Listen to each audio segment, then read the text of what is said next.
نحمده ونصلي على رسوله الكريم أما بعد فأعوذ بالله من الشيطان الرجيم بسم الله الرحمن الرحيم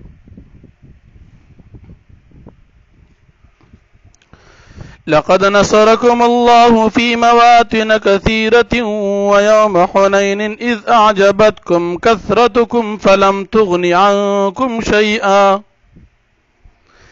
فلم تغن عنكم شيئا وضاقت عليكم الأرض بما رحبت ثم وليتم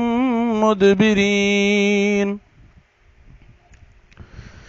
ثم أنزل الله سكينته على رسوله وعلى المؤمنين وأنزل جنودا لم تروها وعذب الذين كفروا وذلك جزاء الكافرين ثم يتوب الله من بعد ذلك على من يشاء والله غفور رحيم يا أيها الذين آمنوا إنما المشركون نجس فلا يقربوا المسجد الحرام بعد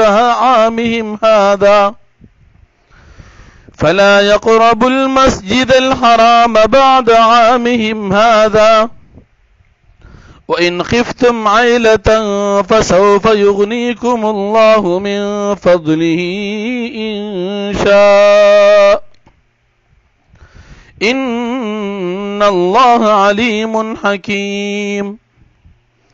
قاتلوا الذين لا يؤمنون بالله ولا باليوم الآخر ولا يحرمون ما حرم الله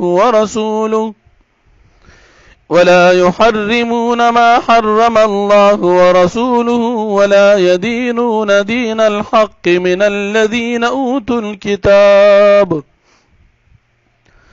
من الذين أوتوا الكتاب حتى يعطوا الجزية عن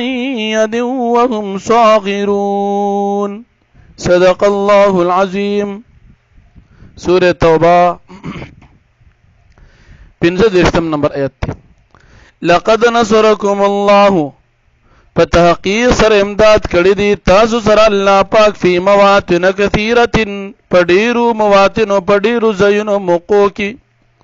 ويوم حنين او پورز د حنين در سره مدد کړو اذ اعجبتكم فوقت چې تاسو تعجب کې واچولې کثرتکم تاسو ډیروالی فلم تغن عنكم شيئا پس دا تعجب تاسو په کار باندې را نغلو یا لر نکو عنكم تاسو نشيهن هیڅ تکلیف د ډیروالی د کثرت او ډیروالی باندې تاسو تعجب کو حالانکه دې ډیروال تاسو څه پیدا نه کړ وضاقت علیکم الارض او تنگ شو په تاسو باندې زمکا بما رحبت سره د فراخوالی د زمکی ثم ولیتم مدبرین بیا تاسو ګرځې دې شاکونکي غزوه حنین په موقع باندې ثم انزل الله بیا نازل ک الله پاک سکینت او خپل تسکین او خپل اطمینان علی رسولی په خپل پیغمبر باندې او علی المؤمنین او په مؤمنانو باندې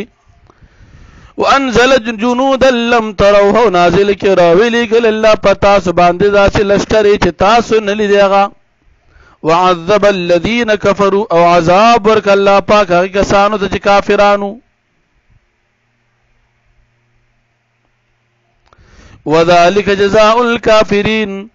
او دا سزا او بدل د کافرانو دا ثم يتوب الله من بعد ذلك على من يشاء بیا رحمت نازل ک الله پاک من بعد ذلك پس د دینا على من يشاء پچا باندې چې الله پاک وغواړي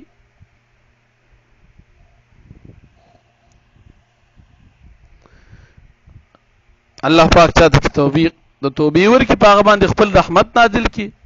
تاسو دغه ډیروالی باندې تعجب کو هغه تاسو ته تکلیف درک به الله پاک ته توبې توفیق درک والله غفور رحیم الله پاک بخون کی مهربان ذات دی یا ایها الذین آمنوا اے مومنانو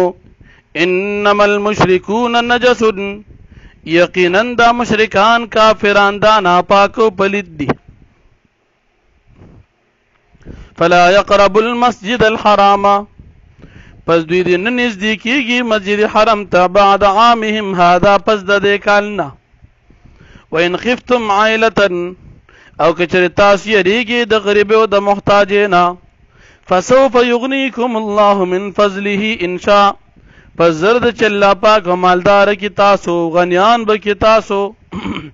من فضلی د خپل فضل نه ان شاء کچر الله پاک اوغواړي. ان الله علیم حکیم بیشک الله پاک ذات علم او حکمت والا ذات دی. قاتل الذین لا یؤمنون بالله تاسو جهاد کې د کسانو سره چې ایمان نه وروړي په الله باندې ولا بالیوم الاخر او نه پورز د آخرت باندې ولا يحرمون دي حرام نه غني ما حرم الله وغشي چې الله پاک حرام کړی دی ورسول او رسول داغو ولا يدينون دين الحق او دوی نه قبلوي دین حق من الذين دي کسانو اوتل الكتاب جغیت کتاب ورکړی شوی دی حتى يعطوا الجزيه تر دې چې دوی ورکوي ټیکس عن يدين د خپل طرفنا وهم صاغرون دوی خوار او ذلیل شي. واخر دعوانا الحمد لله رب العالمين.